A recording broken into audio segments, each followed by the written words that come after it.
Mr. Secretary, I have received, along with Congressman Crenshaw, several hundred whistleblower complaints about Pentagon extremist and diversity training. I want to share just a small selection of what your own troops are saying. And Mr. Chairman, I have a longer list that I'd like to submit for the record. Without objection. Again, this is just a few examples. One Marine told us that a military history training session was replaced with mandatory training on police brutality, white privilege, and systemic racism. He reported that several officers are now leaving his unit, citing that training. Another service member told us that their unit was required to read White Fragility by Robin DiAngelo, which claims, and this is a quote, "White people raised in Western society are conditioned into a white supremacist worldview." A member of the Special Operations community has told us that they are being instructed that, quote, "The U.S. Special Operations community is racist."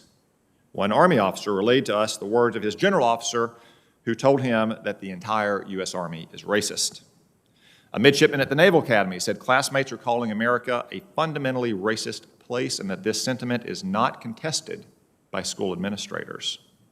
An airman told us their unit was forced into a racist exercise called a privilege walk, where members of the wing were ordered to separate themselves by race and gender in order to stratify people based on their perceived privilege.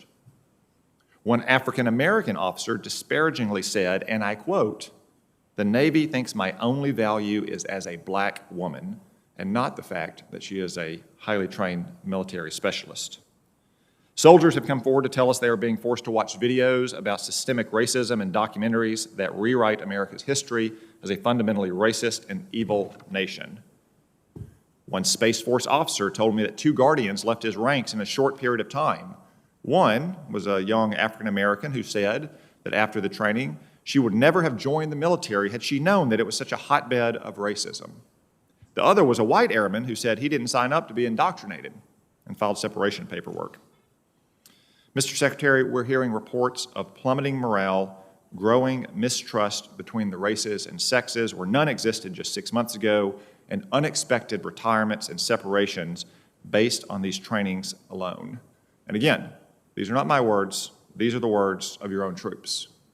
So I want to ask a few simple but vital questions. Mr. Secretary, do you believe that our military is a fundamentally racist organization? Yes or no, please. Well, I won't give you a yes or no answer on that, Senator, because it deserves more than a yes or no. The military, like any organization, will have its challenges, but I do not believe it is a fundamentally racist organization. Thank you. I'm sorry to cut you off, but our time is limited. I think it is a pretty simple question. I'm glad that you agree it is not fundamentally racist. Do you believe that any member of the military should be treated differently based on their skin color and sex? Again, yes or no will do. Again, this question deserves more than a yes or no answer. Mr. Secretary, I'm sorry to cut you off. Our time is limited. It is a very simple question. Should a member of the organization you lead be treated differently, in violation of the Constitution, I would add, based on their sex or the color of their skin? No, I do not believe that, and that is okay. Why we have diversity, equity, and inclusion focus in the military. And the military, for decades, has been one of the institutions in the society where you are most likely to get ahead based on your own performance, on your own merit, irrespective of the color of your skin or where you came from or who your parents were. Sir, I absolutely agree with that, and I am an example of that. Your distinguished career is an outstanding. I would also say that Mr. Secretary, your career is an excellent example of that.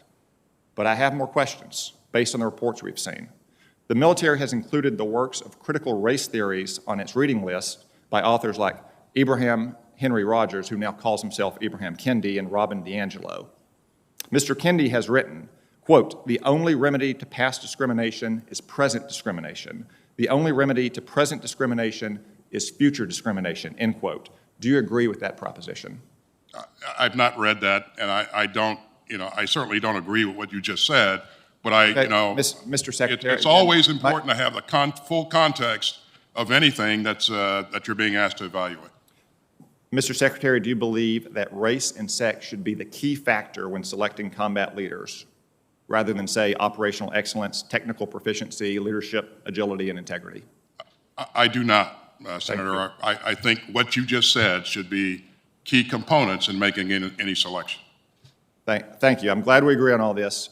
So let me just wrap up by saying this. If troops are subjected to the kinds of trainings drawing on critical race concepts like America and our military is inherently racist, or certain races are inherently privileged, other races are inherently victimized, given what you've said, should they report it up their chain of command or to the Inspector General or to other appropriate channels? They've always had, yes, they should. They've always had that ability to do that, and I would recommend that in the future. I would also say that diversity, equity, and inclusion is important to this military now, and it will be important in the future. And so we're going to make sure that our military looks like America, and that our leadership looks like what's in the ranks of the military.